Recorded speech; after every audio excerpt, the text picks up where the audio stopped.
آئے تو منہ کا مزہ بدل جائے. ارے تھوڑا چہکتے رہیے, بہکتے نہ رہیے, چہکتے رہیے. اکبر میاں آ گئے ماشاءاللہ. نعرہ حیدری شگیر علی زباں پر آئے تو منہ کا مزہ بدل جائے. اور میری زبان کبھی یہ مزہ بھی دے مجھ کو, میری زبان کبھی یہ مزہ بھی دے مجھ کو. کون سا مزہ دے؟ ارے خدا کا نام لوں منہ سے علی نکل جائے, خدا کا نام لوں منہ سے علی نکل جائے, خدا کا نام لوں منہ سے علی نکل جائے, خدا کا نام لوں منہ سے علی نکل جائے. اور اسی لیے تو علی نے لگائے زیر زبر. پیغام ہے, پیغام ہے, پیغام ہے. اسی لیے تو قرآن میں, اسی لیے تو علی نے لگائے زیر زبر, اسی لیے تو علی نے لگائے زیر زبر. ہر ایک گھر میں خدا کی کتاب چل جائے, ورنہ کون سمجھے گا کہ سب حسمہ کیا ہے, الحمدللہ کیا ہے, سورہ بقرہ کیا ہے, یاسین کیا ہے, مزمل کیا ہے, مدثر کیا ہے. یہ علی نے بتایا, کیونکہ بغیر علی تو خدا تک کوئی پہنچ نہیں سکتا. لہذا فرمائیں, اسی لیے تو علی نے لگائے زیر زبر. ہر ایک گھر میں, ہر ایک گھر میں خدا کی کتاب چل جائے. آخری شعر عرض کر رہا ہوں, آگے کچھ نہیں, حالانکہ بہت کچھ ہے لیکن میں کل کے لیے بچا کے رکھا ہے. آخری شعر عرض کر رہا ہوں. لہذا فرمائیں کہ وہ دیکھو پڑھ لیا حر نے حسین کا کلمہ, وہ دیکھو پڑھ لیا حر نے حسین کا کلمہ. کلمہ نہیں بہت کلمہ نہیں ہے, کلمہ کیا ہے؟ ہاں یہ بھی تو مدرسہ ہے نا, بچوں کو وہاں کلمہ یہاں بھی کلمہ. کلمہ اور کیا کہتے ہیں؟ سلوات. سلوات کیا؟ صلوات. زبر کے ساتھ بھجوایا کرو, صلوات. پڑھیے حضور. آخری شعر. اسی لیے تو علی نے لگائے زیر زبر. ہر ایک گھر میں خدا کی کتاب چل جائے. اور وہ دیکھو پڑھ لیا حر نے حسین کا کلمہ, وہ دیکھو پڑھ لیا حر نے حسین کا کلمہ. زباں بدلتی ہے پانی اگر بدل جائے. ارے اس کی توضیح تشریح کے لیے حضور 1 گھنٹے کی مجلس چاہیے. جو راستہ چلتے حر کو سیراب کیا تھا, جو حر پانی پیتا رہا اور بدلتا رہا, آخر میں آ کے حر بدل گیا. وہ دیکھو پڑھ لیا حر نے حسین کا کلمہ. زبان بدلتی ہے پانی اگر بدل جائے. حضرات میاں شاہ کے ساتھ بسد گزارش گزار ہوں, علی جناب مولانا سید علی مرتضی زیدی صاحب کی اولاد کی خدمت میں گزارش کرتا ہوں تشریف لائیں گے میری ولایت پر پیاسی سماعتوں کو سیر و سیرا. بسم اللہ الرحمن الرحیم. والعصر ان الانسان لفی خسر الا الذین آمنوا وعملوا الصالحات وتواصوا بالحق وتواصوا بالصبر. صلوات.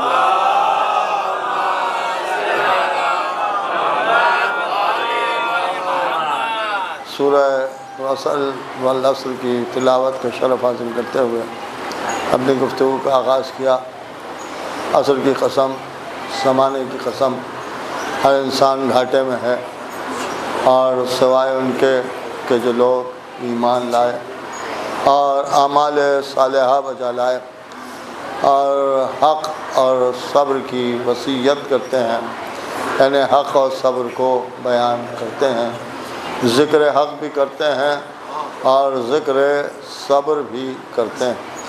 اس سے ایک بات یہ سمجھ میں آتی ہے کہ اللہ نے ہر انسان کو گھاٹے میں بتایا ہے, اور یہ بتایا جا رہا ہے کہ کوئی انسان ایسا نہیں ہے کہ جو فائدے میں ہو, بلکہ ہر انسان گھاٹے میں ہے. اس کے بعد دوسری بات, الا الذین آمنوا, سوائے ان کے کہ جو ایمان لائے, اعمال صالحہ بجا لائے, حق اور صبر کو بیان کرتے ہیں, ذکر کرتے ہیں یا اس کی وصیت کرتے ہیں, جو بھی آپ کہہ لیں. لیکن اس میں یہ جو آخر میں 4 چیزیں بیان کی گئی ہیں فائدے والی, اسے اگر آپ غور فرمائیں تو ان 4 چیزوں کا تعلق دین سے ہے. اس کا مطلب یہ ہے کہ جو دین والے ہیں وہ فائدے میں, اس لیے کہ ایمان بھی دین ہی کا معاملہ ہے، اس کے ساتھ اعمال صالحہ یہ بھی ہمیں دین ہی بتاتا ہے، حق کیا ہے یہ بھی دین ہی نے سمجھایا ہے، اور صبر کی منزلت کیا ہے یہ بھی دین ہی نے بتایا۔ اس کا مطلب یہ ہوا کہ اگر ان چاروں چیزوں کو ملا کے ایک ساتھ بیان کرنا چاہیں تو ایک لفظ دین بنتا ہے، کہ ایک لفظ دین بنتا ہے۔ اس کا مطلب یہ ہے کہ دین میں ایمان بھی ہے، دین میں عمل صالح بھی ہے، اور دین میں صبر بھی ہے، اور دین میں حق بھی ہے۔ دین ہے تو یہ سب ہے، اور اگر دین نہیں ہے تو کچھ نہیں۔ اللہ کے بعد دین ہے، اللہ سے پہلے خسارے کی بات کی گئی۔ اس کا مطلب ہی یہ ہے کہ اگر دین کو چھوڑ کے کچھ بھی حاصل کرنے کی کوشش کر لو تو تم اپنے آپ کو کامیاب سمجھو، اپنے آپ کو فائدے میں سمجھو، لیکن اللہ اسے گھاٹا بتا رہا ہے۔ اور کیا آپ نے جو میں عرض کر رہا ہوں، یہاں چاہے جتنی دولت کما لو، انہوں نے کہا بڑے کامیاب ہیں، بڑا پیسہ ہے، بلڈنگیں کھڑی ہوئی ہیں، ہوائی جہاز چل رہے ہیں، سب کچھ ہے، لیکن اللہ کہہ رہا ہے کہ سب کچھ ہونے کے باوجود بھی گھاٹے میں ہو۔ دیکھیے گھاٹے میں ہو، فائدہ اگر اٹھانا چاہتے ہو تو دین میں آ جاؤ، دین کی طرف جاؤ، دین کو اختیار کرو، دین کو سمجھو کہ دین کیا ہے۔ دیکھیے دین کیا ہے۔ اب ظاہر سی بات ہے جب دین میں فائدہ ہے تو پھر پہلی بات تو یہی ہے کہ دین ہی کی طرف رجوع کیا جائے، لیکن ہم نے دیکھا کہ لوگ دین کو چھوڑ دیتے ہیں اور دنیا کی طرف دوڑتے ہیں، اور جب دنیا کی طرف دوڑتے ہیں تو اللہ آواز دے رہا ہے کہ ہر انسان گھاٹے میں ہے۔ اس کا مطلب ہی یہ ہے کہ دنیا حاصل کرنے والے گھاٹے میں ہیں اور دین حاصل کرنے والے فائدے میں ہیں۔ اگر میں یہ بھی کہہ دوں تو شاید غلط نہ ہوگا کہ دنیا کے سارے اعمال آپ کو گھاٹے کی طرف لے جائیں گے، چاہے وہ کسی بھی انداز میں ہو، اور دین کا ہر عمل آپ کو فائدے کی طرف لے جائے گا، چاہے وہ کسی بھی انداز سے ہو، شرط یہ ہے کہ وہ دین میں ہو۔ ایک صلوات پڑھیں محمد والے محمد۔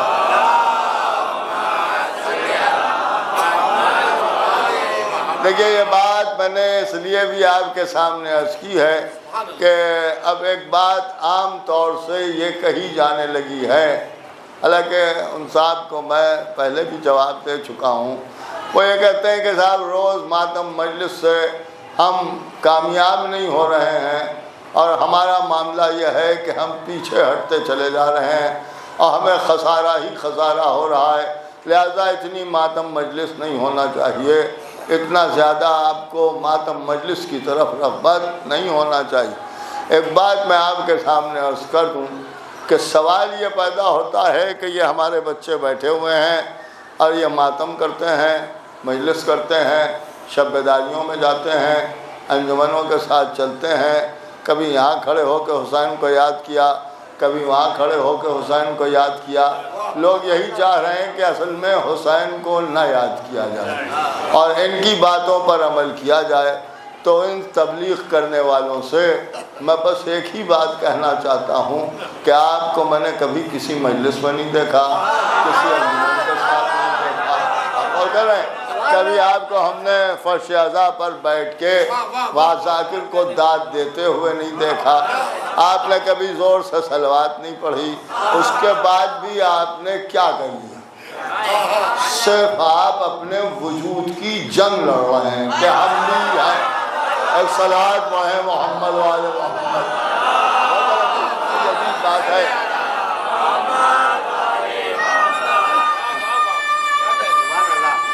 اور کر رہے ہیں جو میں عرض کر رہا ہوں، تو یہ سوچنے کی بات ہے کہ آپ تبلیغ کر رہے ہیں، یہ نہ کیجئے وہ نہ کیا۔ بھئی آپ نے نہیں کیا تو آپ کہاں ہیں؟ بھئی آپ کہاں ہیں؟ آپ غور کر رہے ہیں کہ آپ کہاں ہیں؟ ہم نے تو یہی دیکھا ہے کہ کہ جو مجلس حسین میں آ جاتا ہے، جیسا بھی قبلہ نے شعر میں پڑھا کہ مانگنے سے پہلے مل جاتا ہے، مانگنے سے پہلے مل جاتا ہے۔ اور یہ باتیں ہیں کہ صاحب ذاکر آتے ہیں، خطبہ آتے ہیں، علماء آتے ہیں، مجلسیں پڑھتے ہیں اور جنت بانٹ کے چلے جاتے ہیں۔ ایک بات میں آپ کے سامنے عرض کروں، مومنین کے درمیان جنت نہیں بٹے گی تو کیا جہنم بٹے گی؟ کیا بٹے گی؟ یہ تو زبردستی کی بحث ہے کہ صاحب آپ جنت بانٹ کے چلے جاتے ہیں، جنت بانٹ کے چلے جاتے ہیں۔ آپ بھی مجلس میں آنا شروع کیجئے، ہم کچھ جہنم بھی بانٹنا شروع کریں۔ ایک صلوات پڑھیں محمد والے محمد، ایک عجیب مصیبت ہے۔ اب جو یہ باتیں ہوتی ہیں صاحب جنت بانٹتے ہیں، جنت بانٹتے ہیں، جنت بانٹتے ہیں، ایک بات سن لیجئے بھائی، جس کے پاس جو ہوتا ہے وہی بانٹتا ہے۔ ایک اور صلوات بھیجیں محمد والے محمد۔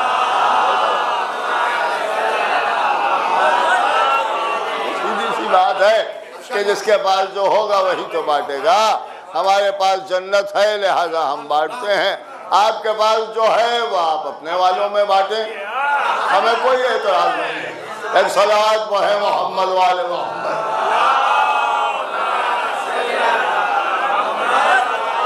دیکھیں چھوٹی چھوٹی باتیں ہیں، اس پر بھی انسان کو دھیان رکھنا چاہیے۔ امام حسین علیہ السلام بہت مظلوم ہیں، للہ اب ان پر ظلم نہ کیجئے۔ آپ سوچئے کہ آپ ہر طرح سے گھوم پھر کے اعتراض آپ کا جو ہے وہ عزاداری پر ہی ہے۔ کبھی آپ نے اپنے گھر میں دیکھا ہے کہ آپ کے گھر میں کیا کیا ہوتا ہے؟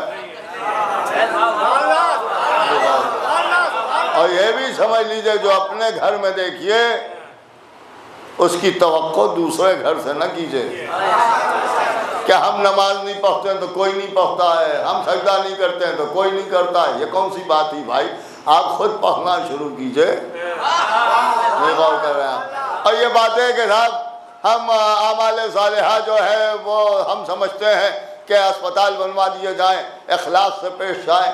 ایک بات میں آپ کے سامنے عرض کروں، غیروں میں آپ جا کے دیکھیے آپ سے بہتر اخلاق والے ملیں گے۔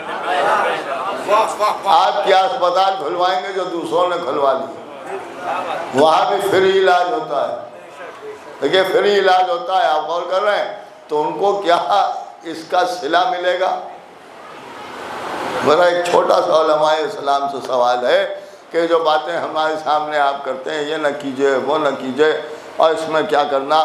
ایک شخص ہے وہ یتیموں کی مدد بھی کرتا ہے اور بیواؤں پر رحم بھی کرتا ہے اور مجبوروں کا بھی ساتھ کھڑے ہو جاتے ہیں اور بیماروں کا بھی علاج کرا رہا ہے۔ ذرا سا کسی نے کہا اس نے پیسے نکال کے پھینکنا شروع کر دیا، لیجئے لیجئے پیسے لیجئے، سب کچھ ہے، لیکن اس نے کلمہ نہیں پڑھا ہے۔ آپ بتائیں کیا صلہ ملے گا؟ تو ان کا ساتھ نہیں ملے گا۔ اس کا مطلب یہ ہے کہ ہر عمل دین کے ساتھ ہے۔ صلہ اگر چاہیے ہے تو پہلے دین کو سمجھیے۔ اب ہم نے پوچھا کہ مولوی صاحب سب کچھ سمجھا دیا، ذرا دین بھی بتا دیجئے کہ دین کیا ہے۔ بچے سمجھیں، میں بچوں کے سامنے بات کر رہا ہوں، دین کیا ہے، دین کسے کہتے ہیں، دین کس چیز کا نام؟ تو انہوں نے کہا صاحب دین کا مطلب یہ ہے کہ نماز پڑھیے، اس لیے کہ مسلمانوں میں یہی ایک چیز رہ گئی، باقی تو کچھ ہے نہیں۔ اب وہ بھی کیسی کیسی نمازیں لوگ پڑھتے ہیں یہ بھی سب کو معلوم ہے، لیکن یہ بھی خوب جانتے ہیں سب کا، ہم بھی جانتے ہیں کہ سب کیسے نماز پڑھتے ہیں اور کیا کیا پڑھتے ہیں۔ بہرحال یہ ہے کہ ان کا صاحب نماز پڑھیے، روزہ رکھیے، نماز پڑھیں گے تو دین ہے، روزہ رکھیں گے تو دین ہے، اور حج کریں گے تو دین ہے، اور ان کی خلافت کو مانیں گے تو دین ہے۔ آپ غور کر رہے ہیں؟ انہوں نے کہا صاحب یہ دین ہے، اصول دین ہے، یہ فروع دین ہے، یہ دین کے اصول ہیں، یہ دین کے فروع ہیں۔ جب ہم آپ سے پوچھیں کہ دین کے اصول کیا ہیں تب اصول بتائیے، جب ہم آپ سے پوچھیں کہ فروع کیا ہے تب آپ ہمیں فروع سمجھائیے، جب ہم آپ سے پوچھیں کہ نماز کیا ہے تب آپ ہم سے نماز بتائیے۔ ہم تو پوچھ رہے ہیں دین کیا ہے۔ تو کہ صاحب نماز روزہ دین نہیں ہے، نا نہیں ہے، تو کہا صاحب نماز روزے کا نام دین نہیں. دیکھیں یہاں بھی سناٹا ہے. صلوات پڑھیں محمد والے محمد.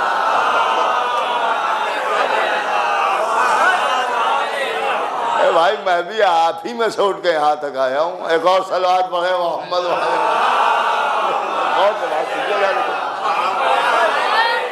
اور میرا مزاج تو یہ بھی نہیں ہے جیسے اکثر و بیشتر لوگ آپ کے سامنے آتے ہیں شعر پڑھنے کے لیے یا مجلس پڑھنے کے لیے, تو انہوں نے کہا یہ آپ کے مطلب کا نکتہ ہے اور یہ آپ کے مزاج کا شعر ہے. آپ غور کر رہے ہیں, یہ آپ کے مزاج کا شعر ہے کا مطلب یہ ہے کہ آپ کے مزاج کا ہے, میرے مزاج کا نہیں ہے. آپ غور فرما رہے ہیں. لہذا ہم یہ کبھی کہتے ہی نہیں کہ یہ آپ کے مزاج کا نکتہ ہے, آپ کے مزاج کا شعر ہے.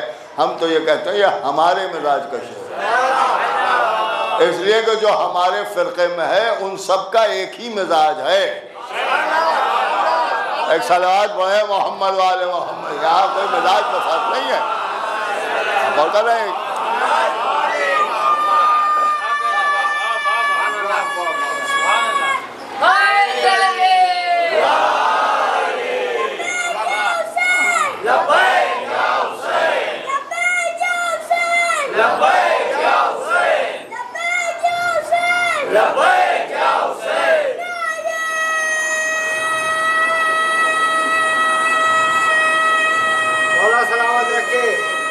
ماشاء اللہ. اب ذرا صاحب غور فرمائیں کہ ان بچوں نے نعرے لگائے اور بزرگوں نے جواب دیے. یہ اس بات کی تصدیق ہو رہی ہے میری بات کی کہ میں نے کہا کہ یہاں سب کا ایک مزاج ہے. جو بچوں کا مزاج ہے وہی بزرگوں کا مزاج ہے. ایک صلوات پڑھیں محمد والے محمد. اور کہہ رہے ہیں کہ میں کر رہا ہوں تو سامنے کی بات ہے. تو نے کہا صاحب نماز دین نہیں ہے. اب ایک حدیث دکھا دیجئے ہمیں کہ نماز کو دین کہا ہو. ہمارے یہاں کا تو معاملہ چھوڑ دیجئے, اپنے یہاں کی کوئی گڑھی ہوئی دکھا دیجئے. ہمارے یہاں تو گڑھنے کا رواج ہی نہیں ہے. اور گڑھنے کا رواج اس لیے نہیں ہے کہ ہمارے یہاں نہ کوئی ایرا غیرہ ہے نہ ابو ہریرہ ہے. صلوات پڑھیں محمد اور کہہ رہے ہیں لہذا ہمارے یہاں کا یہ معاملہ نہیں ہے. آپ اپنے یہاں کی کوئی گڑی ہوئی روایت ہمیں لا کے دکھا دیجئے کہ صاحب نماز کو دین کہا گیا ہے, روزے کو دین کہا گیا ہے, حج کو دین کہا گیا ہے, زکوٰۃ کو دین کہا گیا ہے. کہیں دکھا دیجئے. آپ غور کر رہے ہیں, کہیں نہیں ملے گا. نماز کو دین کا ستون کہا گیا ہے.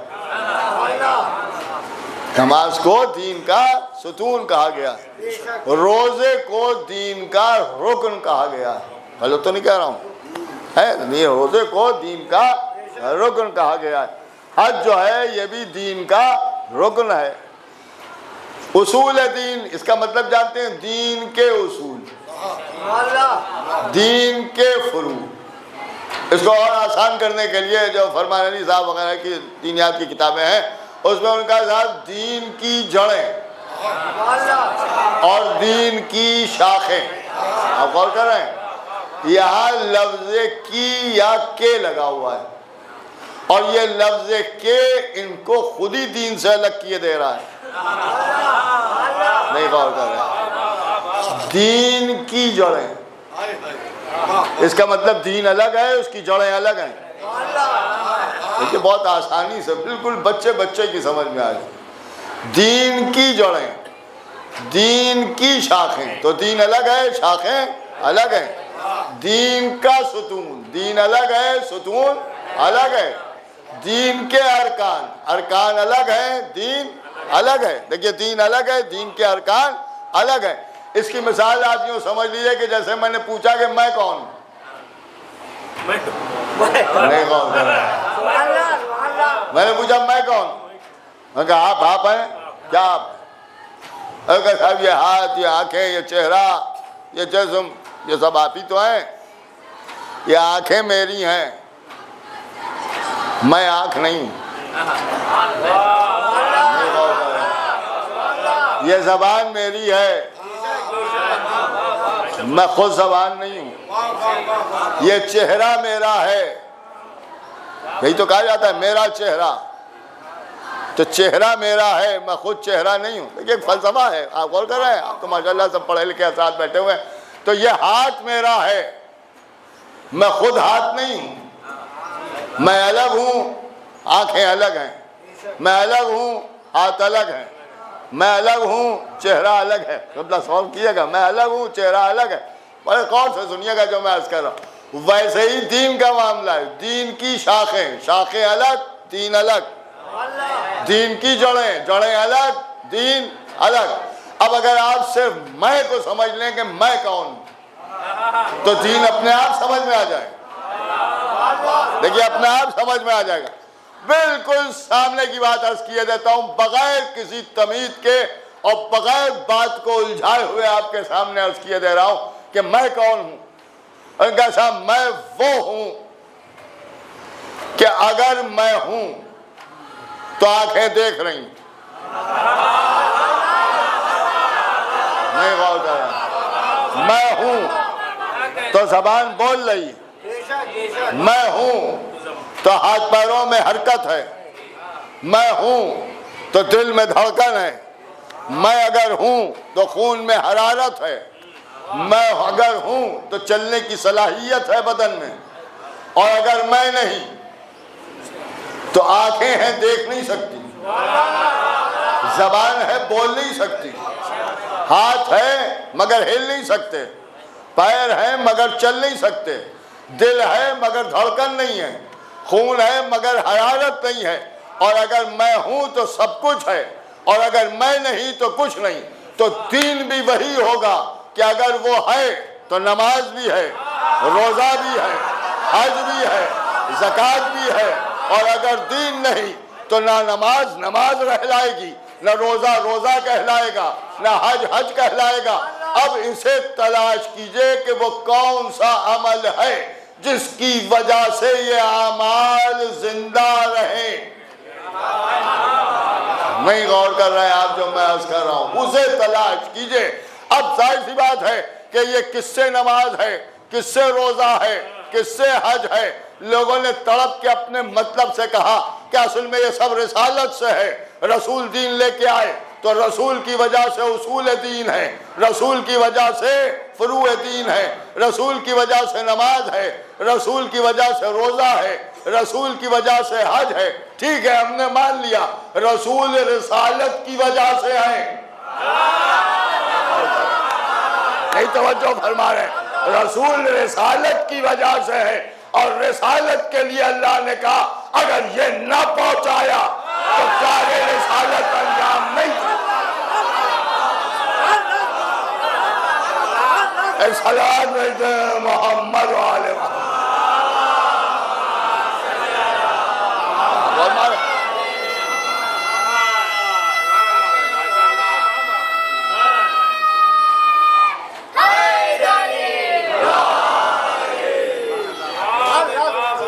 ہمارے تو اس کا مطلب یہ ہے کہ ولایت علی کا نام ہی دین ہے. اس لیے کہ اگر رسول اعلان نہ کرتے تو رسالت ختم ہو جاتی. ارے ذرا سا غور فرمائیے تو یوں ہی سب کی سمجھ میں آ جائے. آپ کے معاملہ نہیں ہے، غیروں کو میں کہہ رہا ہوں کہ ان کی یوں ہی سمجھ میں آ جائے. یا ایھا الرسول بلغ ما انزل الیک من ربک فَإِن لَمْ تَفْعَلْ فَمَا بَلَّغْتَ رِسَالَتَهُ. اے رسول پہنچائیے جو آپ نے پر آپ کے رب کی طرف سے نازل کیا گیا. اگر آپ نے نہ پہنچایا تو آپ نے کار رسالت انجام نہیں دیا. مطلب سمجھے؟ رسول سب کچھ پہنچا چکے ہیں. نماز بھی پہنچا چکے، روزہ بھی پہنچا چکے، کلمہ بھی پہنچا چکے، قرآن بھی پہنچا چکے، قبلہ بھی بتا چکے، اصول بھی بتا چکے، فروع بھی بتا چکے. بھئی سبھی کچھ تو بتا چکے نا. کہاں سب پہنچا چکے. اب سب پہنچا چکے. اللہ نے کہا یہ نہ پہنچایا تو کچھ نہیں پہنچایا. کچھ نہیں پہنچایا. نماز پہنچائی مگر نہیں پہنچائی، روزہ پہنچایا نہیں پہنچایا، قرآن پہنچایا مگر نہیں پہنچایا، حج پہنچایا مگر نہیں پہنچایا. اب رسول کو پہنچا کے سب کچھ بچانا ہے. اللہ یہی بتانا چاہتا تھا میرا نبی نہ پہنچائے تو نماز پہنچا کے بھی نہیں پہنچائی، روزہ پہنچا کے بھی نہیں پہنچایا. تم سمجھ لو کہ اگر تم نے نہیں مانا تو نماز پڑھ کے بھی نہیں پڑھی، روزہ رکھ کے بھی نہیں رکھا، حج کر کے بھی نہیں کیا. ایک صلوات بھیجے محمد والے محمد.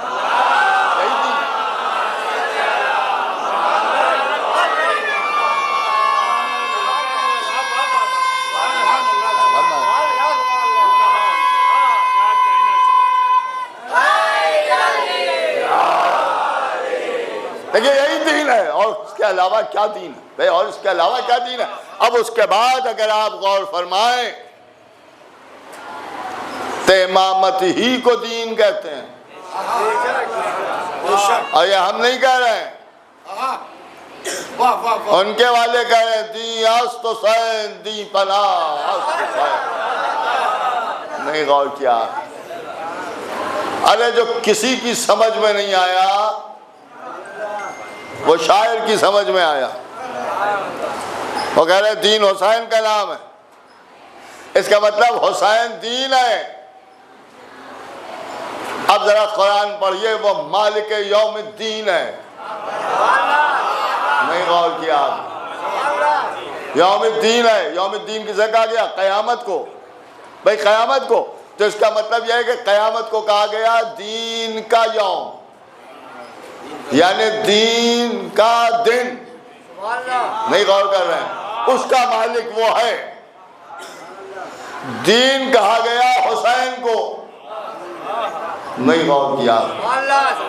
اس کا مطلب یہ ہے کہ قیامت کا معاملہ یہ ہے کہ وہ یوم الدین کہہ کے اللہ نے بتا دیا کہ قیامت کا دن کسی اور کا نہیں ہے. نہیں غور کر رہے ہیں؟ شاید بچوں کے لیے کوئی نئی بات ہو کہ وہ حسین کا دن ہے. نہیں غور کیا آپ نے؟ حسین کا دن ہے. اب ظاہر سی بات ہے جو حسین کا دن ہے اس دن کا مالک وہ ہے. اس دن کا مالک وہ ہے. اب جو وہ چاہے گا وہ ہوگا. بھئی وہ ہوگا. اب آپ سمجھے ہم بار بار حسین حسین کیوں کرتے ہیں؟ ہر وقت حسین حسین کیوں کرتے ہیں؟ تاکہ ہماری عادت پڑی رہے کہ جب ہم حسین کے دل میں پہنچیں تو وہاں ہم حسین حسین کر کے مالک دین کو بتا دیں کہ ہم حسین والے ہیں. نہیں غور کیا؟ حسین والے ہیں. اب سمجھ میں آیا کہ قیامت کا دن ہمارے آپ کے لیے حسین کا دن ہے. اب حسین ہی کا دن کسی کے لیے قیامت بن جائے.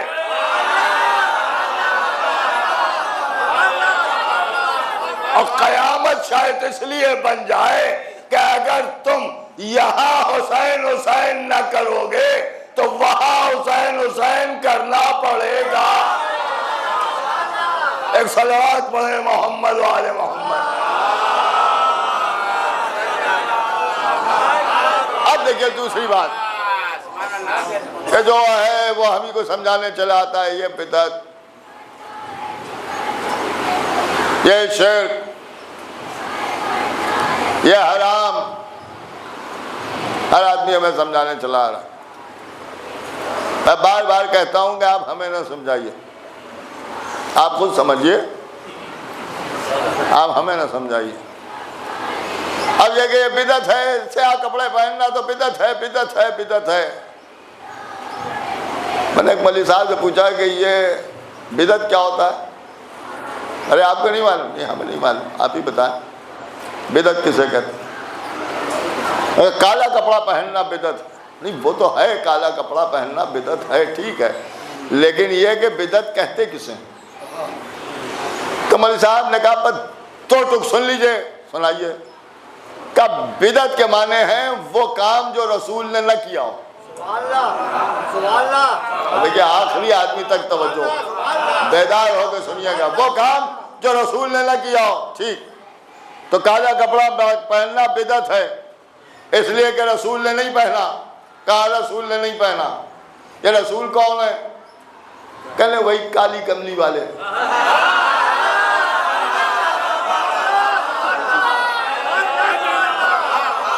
ایک صلوات پڑھتے ہیں محمد والے محمد.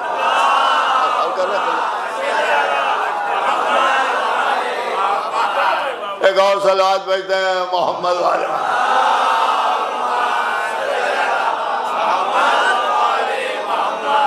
اب آپ ذرا سا غور فرمائیں کہ آپ ہمیں سمجھانے چلے آ رہے ہیں. ہمیں نہ سمجھانے آئیے, آپ خود سمجھیے. دیکھیے ہمارے یہاں بچہ بچہ عالم ہے. آپ غور کر رہے ہیں جو میں عرض کر رہا ہوں. ہمارے فرقے میں کوئی جاہل نہیں ہے. جہالت کے کالم کو آپ کے لیے چھوڑ دیا گیا ہے, وہ آپ ہی کو مبارک. ہمارے یہاں سب عالم ہیں, اور رسول اللہ کی حدیث سپورٹ میں ہے, جس نے اپنے زمانے کے امام کو نہ پہچانا جہالت کی موت مرتا ہے. ہمارا معاملہ یہ ہے کہ ہم خوب پہچانتے ہیں. ہم امام کو بھی پہچانتے ہیں, ان کے دشمنوں کو بھی پہچانتے ہیں. ارے صاحب آپ کیسی بات ہے کہ بہت سیدھی سی بات کر رہے ہیں جناب. ہم مومنین کو بھی پہچانتے ہیں, منافقین کو بھی پہچانتے ہیں. ایسا کچھ نہیں. ایک علی کا نام ایسا ہے کہ جو سب بتا دیتے, سب بتا دیتے. ادھر یہ علی کہا, سمجھ میں آ گیا سننے والا مومن ہے یا منافق ہے. اور کہ اگر وہ چپ رہا, چپ ہی تو رہتا ہے, چہرہ بتاتا ہے, کھل گیا تو مومن, اور اتر گیا تو منافق. بہت سیدھی سی بات ہے. تو ہمیں آپ کچھ سمجھانے کے لیے نہ آئیے, ہم سب جانتے ہیں. دلیل سنیں گے آپ. دیکھیے میری گفتگو بالکل الگ انداز سے ہوتی ہے. یہ مجلس ہو رہی ہے, اتنے لوگ بیٹھے ہوئے ہیں, دلچسپی سے ذکر آل محمد سن رہے ہیں, اور یہ جو آپ لوگ واہ واہ کر رہے ہیں یا سبحان اللہ کہہ رہے ہیں, نعرے لگا رہے ہیں, تو سمجھ رہے ہیں کہ علی متقی کی تعریف ہو رہی. نہیں, میری نہیں ہو رہی. میری اگر تعریف ہوتی تو میں جب آگے یہاں بیٹھا تھا قبلہ کے ساتھ تو لوگ کہتے کیا عمدہ بیٹھے ہیں. کسی نے کہا ارے دیکھیے آنے کا انداز دیکھیے, کیا کہنا, کہا کسی نے. اگر صاحب نہیں کہا تو اس کا مطلب یہ ہے کہ میری تعریف نہیں, بلکہ جس کی تعریف میں کر رہا ہوں وہ اس کی تعریف, دیکھو اس کی تعریف. اسی لیے ہمارا مجمع ان کی تعریف سن کے بخل نہیں کرتا, اور سبحان اللہ واہ واہ یہ جملے کہہ کہہ کے ہم بتاتے ہیں کہ ہماری سمجھ میں آ رہا ہے. نہیں غور کیا آپ. اب لوگ کہتے ہیں ہمارے مجمع میں واہ واہ نہیں ہوتی. کیسے ہوگی, کیسے؟ اے بھیا جب آدمی کی بات سمجھ میں آتی ہے تبھی تو وہ واہ کہتا ہے. اور جہاں سب نہ سمجھ بیٹھے ہوں تو وہاں واہ واہ کا کیا مطلب ہے. وہاں تو کہنا پڑتا ہے کہو سبحان اللہ. پھر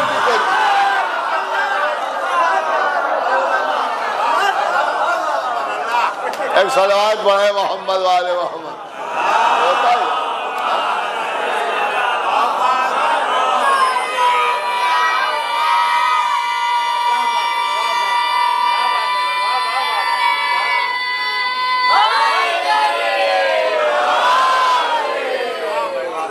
آپ لوگوں کو میں تو ہم کسی سے کچھ کہتے نہیں.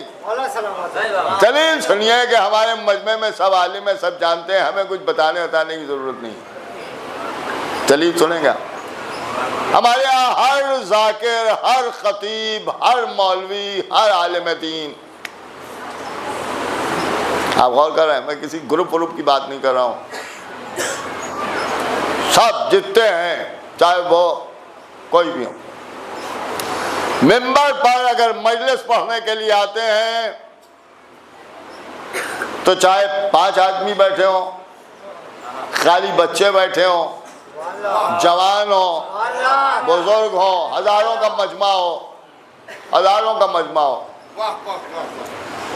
ہم کو یا یوں کہیے کہ خطیب کو، ذاکر کو، عالم کو، قبلہ کو، مولوی کو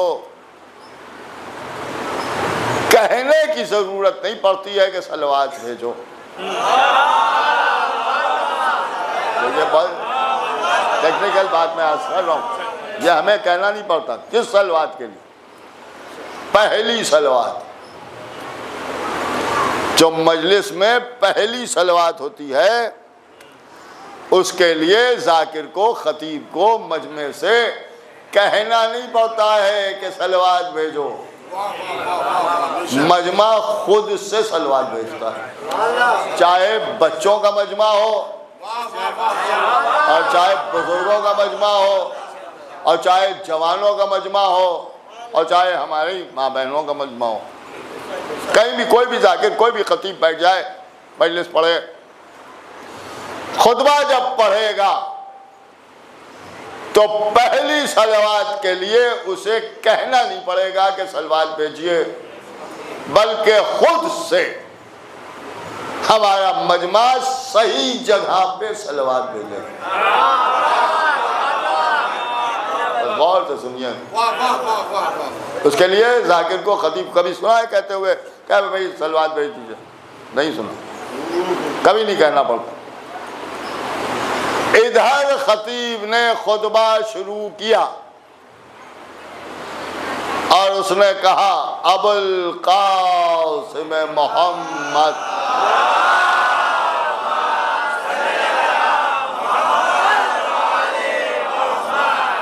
اب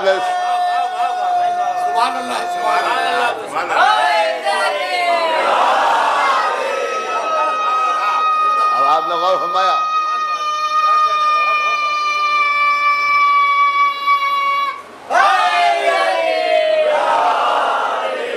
اب آپ نے غور فرمایا. دیکھیے میں نے خطبہ بھی نہیں پڑھا، صرف وہ ٹکڑا پڑھا جس پر صلوات ہوتی، اور مجھے کہنا نہیں پڑا آپ سے کہ آپ صلوات بھیجیے. آپ نے صلوات بھیجی. چاہے جہاں جا کے دیکھ لیجیے، خطبہ پڑھا، جہاں یہاں اس منزل پر آیا اور اس نے صلوات بھیجی. ہر آدمی صلوات بھیجتا ہے، اسے معلوم ہے کہ یہاں پہ صلوات بھیجی جائے گی، جانتا ہے، بتانے کی ضرورت نہیں ہے. ہر چیز تو ہم بتاتے ہیں، ہمیں بتانے کی ضرورت نہیں ہے. تو آپ بتانے کیا چلے آئے؟ یہاں بتانے کچھ نہ آئیے، سیکھنے آئیے. دیکھیے سیکھنے آئیے، پوری توجہ سنیے گا، سیکھنے آئیے. کبھی موقع ملا تو آپ کے سامنے تفصیل سے عرض کروں گا. بس ادھر کہا اور ادھر آپ نے صلوات بھیجی. کیوں؟ آپ جانتے ہیں کہ جب اس لقب کے ساتھ ختمی مرتبت کا یہ نام لیا جائے گا تو صلوات بھیجنا ہر سننے والے پر واجب ہو جائے گا. سب جانتے ہیں، بچے بھی جانتے ہیں، بزرگ بھی جانتے ہیں، سب جانتے ہیں، تبھی تو صلوات بھیجتے ہیں. انہوں نے کہا ہاں صاحب معلوم ہے، سب کو معلوم ہے. آپ نے غور کیا. لیکن اب میرا ایک سوال ہے، یہ ابو القاسم یہ لقب ہے، ختمی مرتبہ. قبلہ بیٹھے ہیں، ان سے آپ دریافت کیجیے گا. اور نام نامی محمد ہے. اس لقب کے ساتھ اگر یہ نام لیا جائے گا تو صلوات بھیجنا واجب ہو جاتی ہے. لیکن صلوات بھیجنا واجب ہو جاتی ہے. اور یہی اسی لقب کو اور اس نام کو ملا کے معصوم نے فرمایا کہ کسی اور کے لیے یہ جائز نہیں ہے کہ وہ نبی کا یہ نام اس لقب کے ساتھ ملا کے رکھے. یہ صرف ہمارے خاندان میں جائز ہے. یعنی کسی کا نام اگر رکھنا ہے تو ابو القاسم رکھ لیجئے، ٹھیک ہوتے ہیں نام. محمد نام رکھ لیجئے، صحیح ہے. لیکن یہ دونوں ملا کے ایک ہی آدمی کا نام رکھیں، یہ نہیں ہو سکتا. یہ چلن صرف آل محمد کے گھرانے میں ہے، ان کے لیے مخصوص ہے. لیکن ان کے لیے مخصوص ہے اور کسی کے لیے. صلوات اسی پر ہوتی ہے، ہر ذاکر، ہر خطیب اسی لقب کے ساتھ ختمی مرتبت کا نام لیتا ہے، جبکہ القاب تو اور بھی ہیں، اور بھی لقب ہیں۔ جناب ابراہیم بھی ان کے بیٹے تھے، ختمی مرتبت کو ابو ابراہیم بھی کہتے ہیں۔ نام بھی بہت سے ہیں، احمد بھی ہے، یاسین بھی ہے، طہا بھی ہے۔ کبھی آپ نے غور کیا کہ جب ذاکر خطیب پڑھے گا یہی پڑھے گا، تو بھیا کبھی کچھ اور بھی بدل کے پڑھیے، اور کہا نہیں یہی پڑھا جائے، اور صلوات اسی پہ واجب۔ کبھی آپ نے غور کیا کہ ایسا کیوں ہے؟ اور کہا صاحب نبی پر صلوات ہے، کس نبی پر صلوات؟ تو اس لقب کے ساتھ یہ نام لیا، یہ پہلے کا لقب اور نام ہے، اور آخر کا بھی یہی نام ہے اور یہی لقب ہے۔ پہلا بھی ابو القاسم ہے، آخر بھی ابو القاسم ہے، پہلا بھی محمد ہے، آخر بھی محمد ہے۔ اب سمجھے صلوات اس لیے ہوتی ہے اس پر تاکہ زمانے کی سمجھ میں آ جائے کہ اس محمد سے اس محمد تک سب لائق صلوات، دیکھیے سب لائق صلوات، پوری توجہ سے بھی۔ اب یہ آپ کے ذہن نشین رہے کہ یہ لقب اور اس کے ساتھ میں آپ صلوات بھیجتے ہیں اور واجب سمجھتے ہیں۔ اب ایک واقعہ آپ کے سامنے عرض کروں۔ ہمارے اور آپ کے آٹھویں سرکار حضرت امام علی اور رضا علیہ السلام،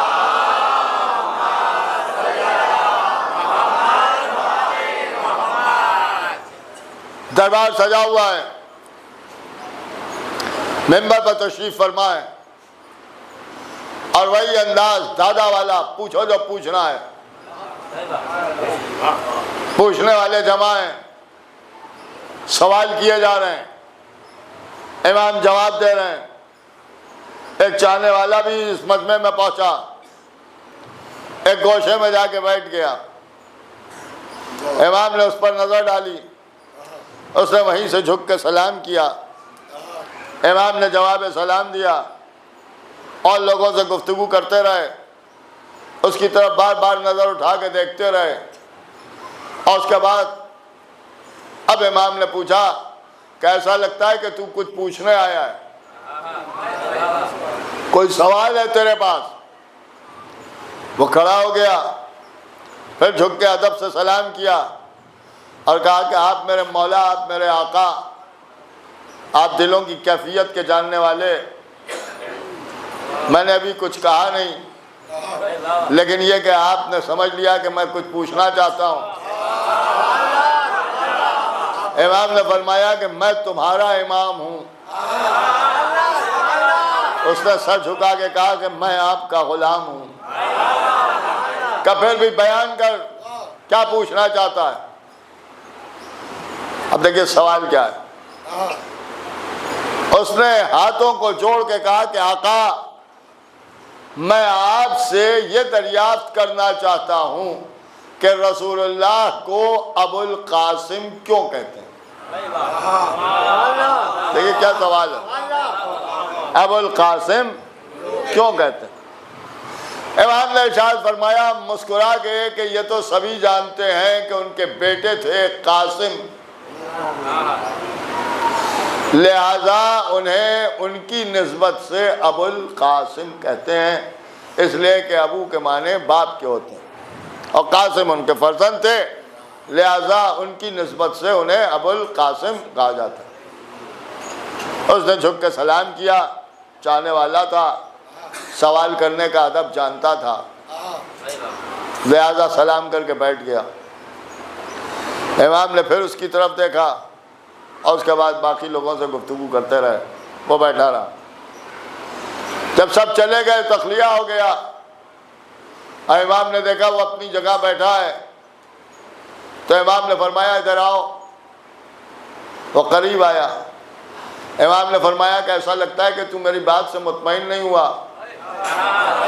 بس جیسے ہی کہا رونے لگا، قدموں کا پکڑ لیا، آقا کیا مجھے جہنم جانا ہے؟ میں آپ کی بات سے مطمئن نہیں ہوں گا، یہ کیسے ہو سکتا ہے؟ واہ واہ واہ، جو آپ نے فرمایا وہی صحیح ہے۔ امام نے فرمایا پھر کیا بات ہے؟ جو تو نے پوچھا ہو میں نے بتا دیا۔ کہ آقا آپ نے سچ فرمایا، جو میں نے پوچھا وہی آپ نے بتایا، لیکن میں اپنے سوال کو صحیح طریقے سے آپ کے سامنے پیش نہیں کر سکا۔ دیکھیں یہ ہے ادب، یہ نہیں کہا کہ آپ سمجھے نہیں۔ آپ غور کر رہے ہیں، یہ امام سے گفتگو ہو رہی ہے، میں اپنے سوال کو آپ کے سامنے پیش نہیں کر پایا۔ امام نے مسکرا کے فرمایا جو تو نے کہا اس کا میں نے جواب دے دیا، کہ بے شک، لیکن مولا آپ نے یہ فرمایا کہ یہ تو سب جانتے ہیں۔ کہا ہاں یہ تو سب جانتے ہیں۔ کیا ابو القاسم کے معنی قاسم سے باپ، اس لیے انہیں ابو القاسم کہتے ہیں۔ اس نے سر جھکا کے کہا مولا میں وہ نہیں جاننا چاہتا جو سب جانتے ہیں، میں وہ جاننا چاہتا ہوں جو آپ جانتے ہیں، جو آپ جانتے ہیں۔ امام نے مسکرا کے اسے دیکھا اور اس کے بعد فرمایا جو میں جانتا ہوں اگر بیان کر دوں گا تو لوگ مانیں گے نہیں۔ اس نے ہاتھوں کو جوڑ کے کہا کہ مولا میں اپنی بات کر رہا ہوں، میں آپ کی بات مانوں گا، میں تو وہی جاننا چاہتا ہوں جو آپ جانتے ہیں۔ اور اس کے بعد اس نے اپنا تعارف یوں کرایا کہ مولا میں آپ پر درود اور سلام بھیجتا ہوں، میں آپ سے محبت کرتا ہوں، میں آپ کے فضائل بیان کرتا ہوں۔ اور جب یہ سب بیان کیا تو بیان کرتے کرتے قدموں کو پکڑ لیا اور اس کے بعد کہتا ہے ان قدموں کی قسم میں آپ کا چاہنے والا ہوں، آپ سے محبت کرنے والا ہوں، آپ کے فضائل بیان کرنے والا ہوں۔ امام نے فرمایا پھر بھی، دیکھیے دعویٰ کر رہا ہے کہ میں آپ کے فضائل بیان کرنے والا ہوں، امام فرما رہے ہیں پھر بھی، اس کا مطلب یہ ہے کہ امام اس بات کو ایکسیپٹ کر رہے ہیں، مان رہے ہیں کہ ہاں یہ فضائل بیان کرنے والا ہے، یہ چاہنے والا ہے، تبھی فرما رہے ہیں پھر بھی، یعنی یہ سب ہے ٹھیک ہے مگر پھر بھی۔ اور جیسے ہی کہا پھر بھی تو اس نے قدموں کو پکڑ کے کہا کہ آپ کے دشمنوں پر لعنت بھی کرتا ہوں۔ یہ ایک ایک لفظ کا میں ذمہ دار، آپ کے دشمنوں پر لعنت بھی کرتا ہوں۔ بس جیسے ہی کہا ویسے ہی امام جھکے، بازو سے پکڑ کر اٹھایا اور اس کے بعد فرمایا ایسی بات ہے تو سن۔ نہیں غور کیا آپ، اس کا مطلب یہ ہے کہ خالی فضائل پڑھنے والوں کے لیے فضائل اور ہیں،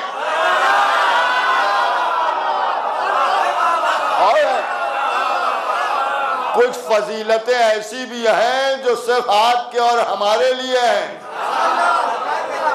جب یہ بتایا کہ ہم ایسے ہیں کہ جو ہم آپ کے دشمنوں پر لعنت بھی کرتے ہیں، تب امام نے فرمایا کہ ایسی بات ہے تو سن سن۔ اور دیکھا مولا ارشاد، امام نے فرمایا کہ قاسم، ابو القاسم، قاسم کے باپ، یعنی جناب قاسم سے نسبت، یہی سب کو معلوم ہے کہ بے شک مولا کہ تو نے میرے جد کے لیے ختمی مرتبت کی یہ حدیث سنی ہے کہ علی جنت اور جہنم کے بانٹنے والے ہیں، تقسیم کرنے والے ہیں، کہ میں نے سنا ہے اور مجھے یقین ہے اور اسی پر میرا عقیدہ ہے کہ علی ہی جنت اور جہنم کے تقسیم کرنے والے ہیں، کہ علی جنت اور جہنم کے تقسیم کرنے والے ہیں، کہ بے شک کہ قاسم کہتے ہیں تقسیم کرنے والے کو،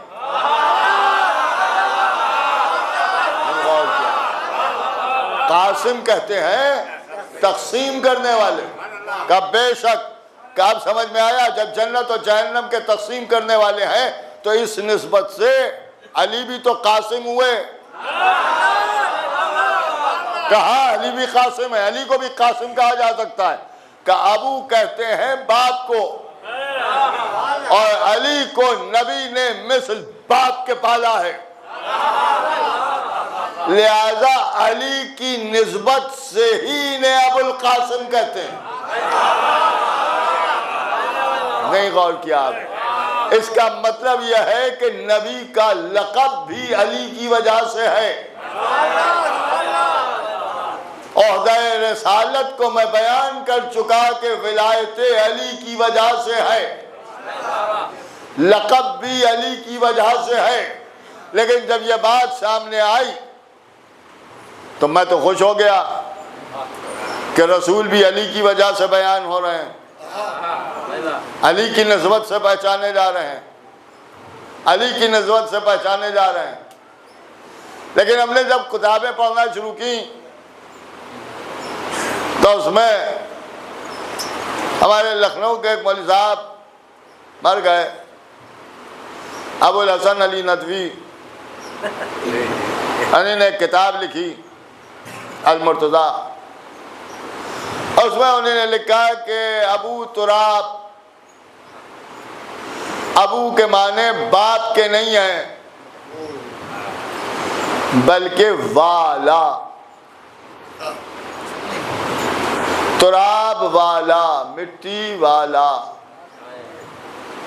تو یہ کیسے قصر کرتے ہیں؟ یہی تو مقصر ہے، لیکن یہ مقصر بھی نہیں ہے، یہ سب کافر ہو گئے، اس لیے کہ مقصر کا معاملہ یہ ہے کہ میں یہاں سفر میں آیا تو نماز میرے اوپر قصر ہو گئی، تو مقصر کچھ تو پڑھتا ہے۔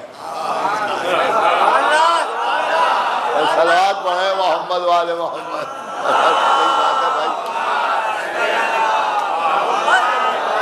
آج 4 پڑھیں گے،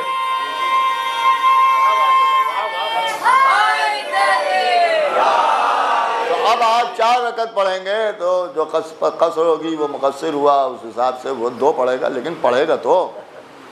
یہاں تو معاملہ یہ ہے کہ فضائل برداشت ہی نہیں ہو رہے ہیں، ہر جگہ ابو کے معنی باپ کے ہیں، ان کو والا دکھائی دے رہا ہے۔ مجھے بڑا غصہ آیا، اس کی دلیلیں بھی انہوں نے دی، انہوں نے کہا کہ صاحب عرب ممالک میں چلے جائیں تو ڈرائیور کی سیٹ پر لکھا ہوتا ہے ابو طیارہ،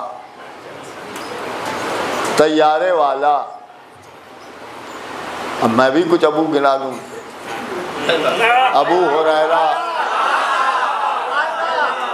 ابو ہریرہ بلی والا، وہ نہیں بتاؤں گا، یہ تو آپ کو خود ہی معلوم ہے۔ ابو ہریرہ ہے بلی والا، ابو لولو ہے موتی والا، میں نے کہا ابو کے معنی والا کے۔ اب جب میں نے یہ پڑھا تو میں نے کہا بہت صحیح، کیا بات ہے۔ اب سنیے ابو القاسم، میں نے آپ کے سامنے یہ عرض کیا کہ امام نے فرمایا کہ قاسم سے مراد مولا علی بھی ہیں، اب کہیے ابو کے معنی والا، اور قاسم کی جگہ رکھیے نام علی۔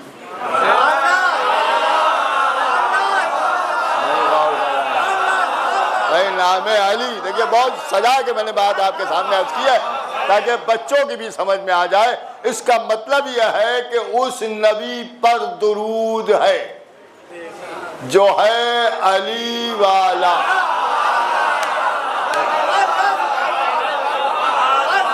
یہی تو مطلب ہے نا۔ دیکھیے انہی کے سوال سے یا انہی کی بات سے میں نے ایک بات سامنے نکالی، تو اب نبی بھی ہے علی والا، آپ کہاں تک بچیں گے علی سے؟ کہاں تک بچیں گے؟ علی کعبے میں آئے، کعبہ بھی علی والا، رسول تو ہے ہی علی والا۔ رسالت کا معاملہ یہ ہے کہ اگر ان کی ولایت کا اعلان نہ ہو تو رسالت گئی، رسالت بھی ہے علی والی۔ آتے ہی قرآن سنا دیا، قرآن بھی ہے علی والا۔ دیکھیے قرآن بھی ہے علی والا، دین کو بچایا ہے، دین بھی ہے علی والا۔ صراط پر کھڑے ہوں گے، صراط بھی ہے علی والا۔ جنت اور جہنم کو بانٹنے والے یہی ہیں، وہاں جو کچھ ہے سب ہے علی والا۔ اللہ نے علی کے لہجے میں بات کی،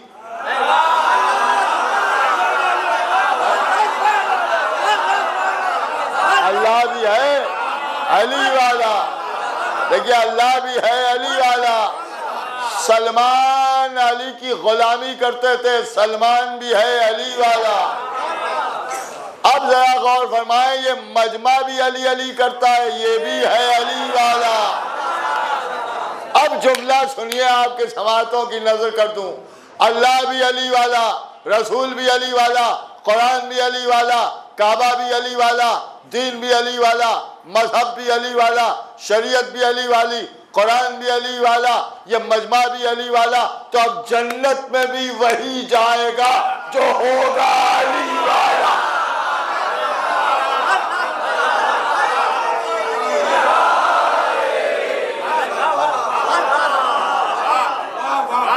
ایک اور صلوات بھیجتے ہیں محمد والا۔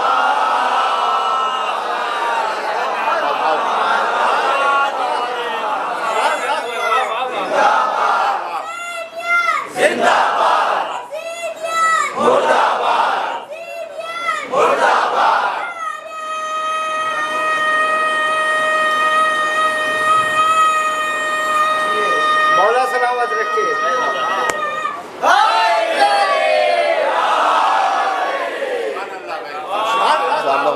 تو اس کا مطلب یہ ہے کہ اگر کچھ چاہیے ہے تو علی کے در پر آ جاؤ، بے شک۔ لیکن افسوس کہ زمانے نے انہیں نہیں پہچانا۔ اس علی کے دو فرزند، ایک کو ظاہر سے شہید کر دیا، ایک کو کربلا بلا کے شہید کر دیا۔ عزیزوں، مجھے یہ حکم دیا گیا کہ جناب قاسم کے مصائب بیان کریں۔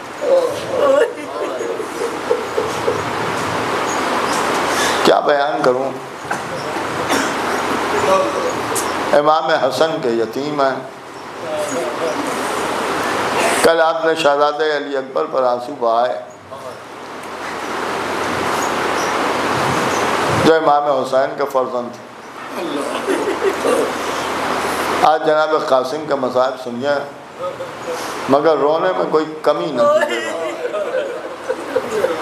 ایسا نہ ہو کہ یہ شکایت ہو جائے جناب ام فروا کو کہ میرا بچہ یتیم تھا تو مومنین نے کم آنسو بہائے۔ اس لیے کہ جب جناب قاسم کے مصائب ہوں گے تو پرسہ لینے ہر مجلس میں شہزادی آتی ہیں، مگر میرا دل کہتا ہے کہ جناب ام فروا بھی آئیں گے۔ ایسے روئیے گا کہ رومال فاطمہ کے ساتھ ساتھ چادر ام فروا بھی تر ہو جائے۔ قاسم، ننھے سے قاسم، امام حسن کے فرزند ہیں۔ امام حسن علیہ السلام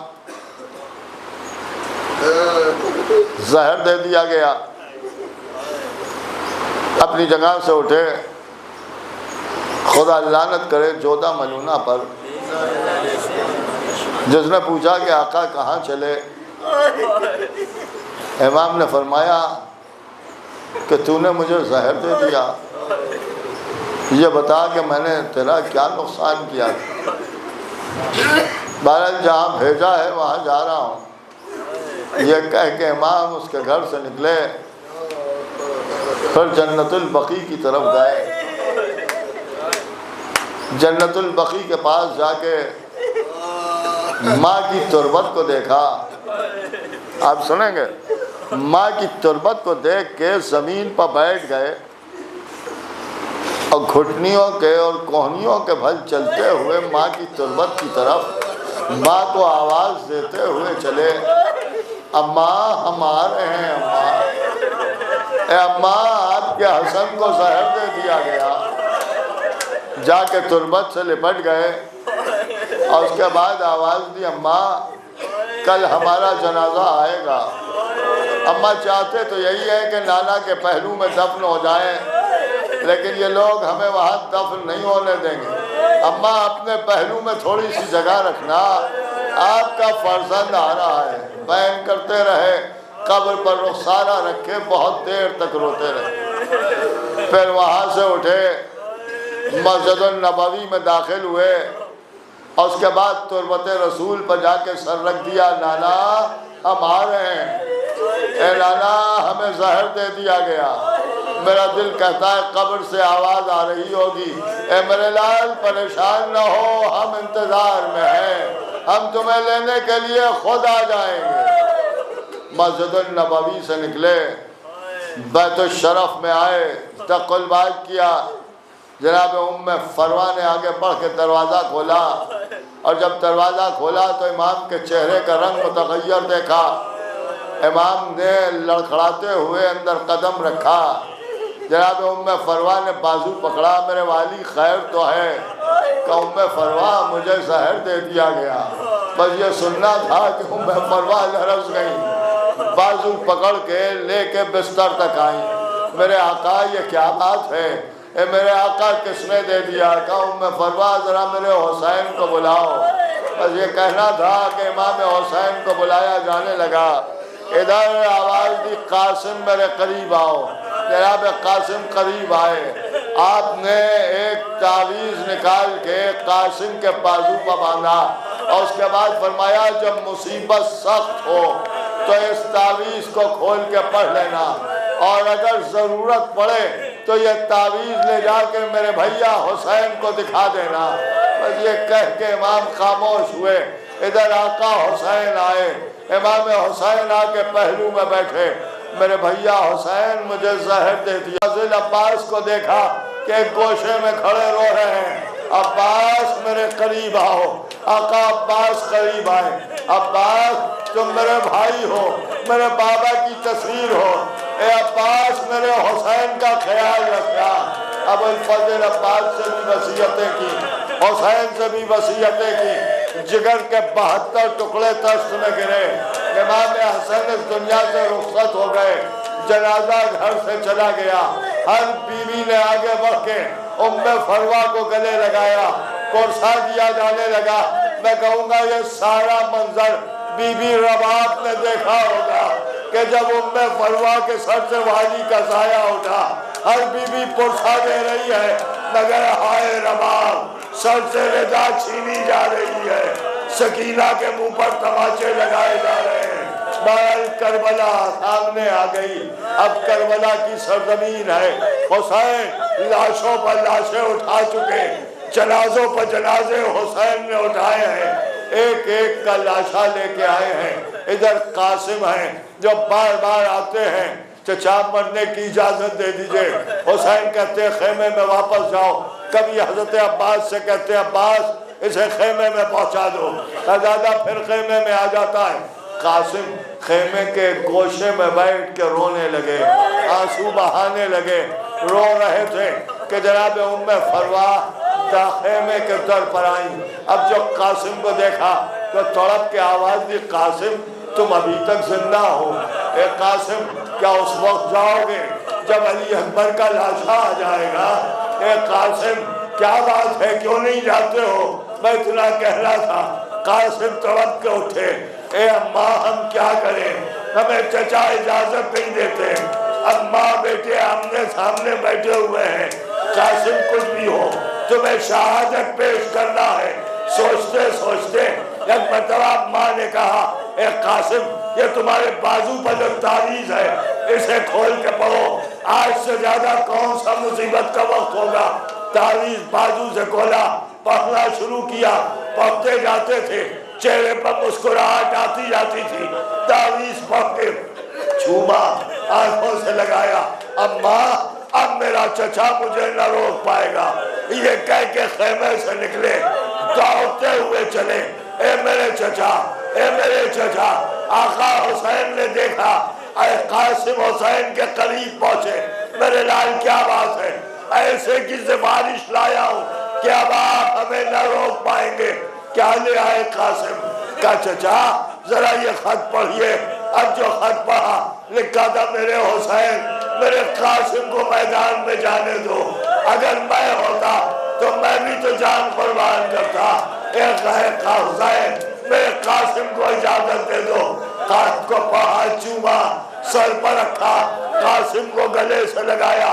چچا بھتیجے اتنا روئے کہ غش آ گیا، غشی سے فاقہ ہوا، قاسم کو گلے لگائے ہوئے ہیں۔ آواز دی عباس ذرا گھوڑا لے کے آؤ۔ گھوڑا سامنے آ گیا، آگے بڑھے، قاسم کو اپنے ہاتھوں سے گھوڑے پر سوار کیا اور اس کے بعد ایک چھوٹا سا نیمچہ قاسم کے ہاتھ میں دے دیا۔ ابو الفضل عباس کی طرف مڑ کے شہزادے نے کہا چچا میں میدان میں جا رہا ہوں، اے چچا ذرا میری جنگ کو دیکھتے رہیے گا، بس یہ سننا تھا۔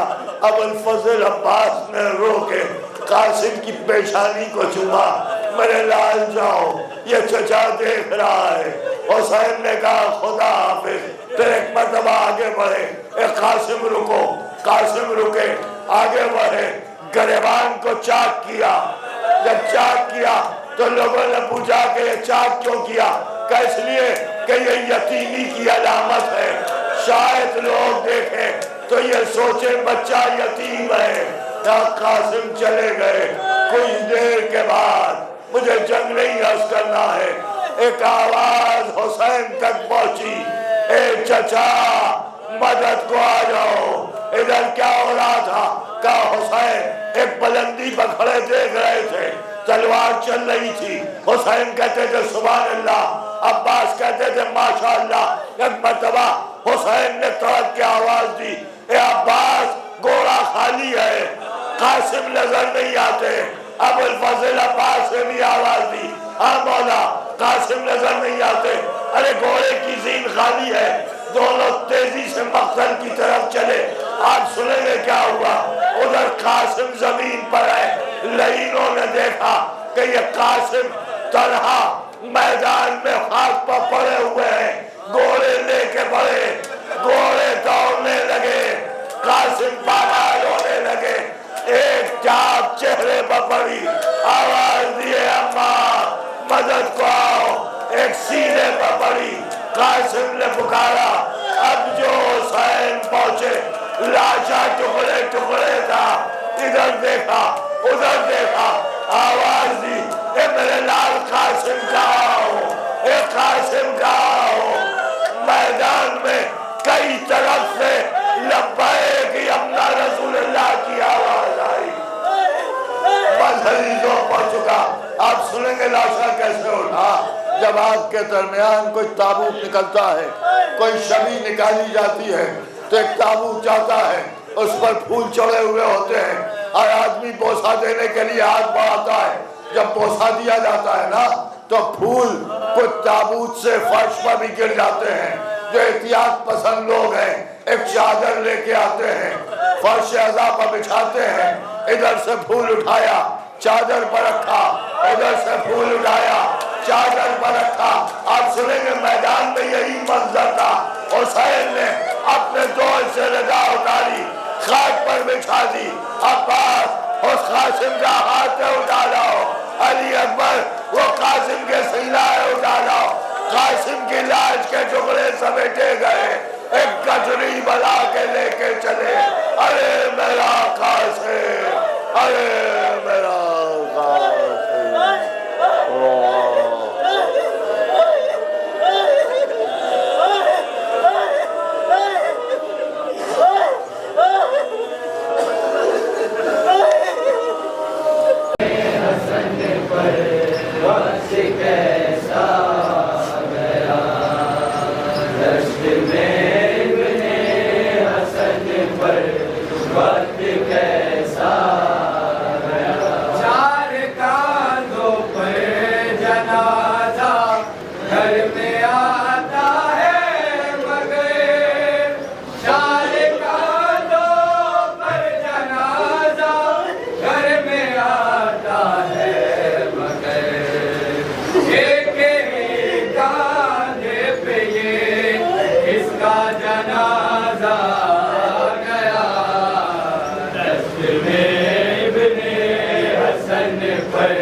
کے بعد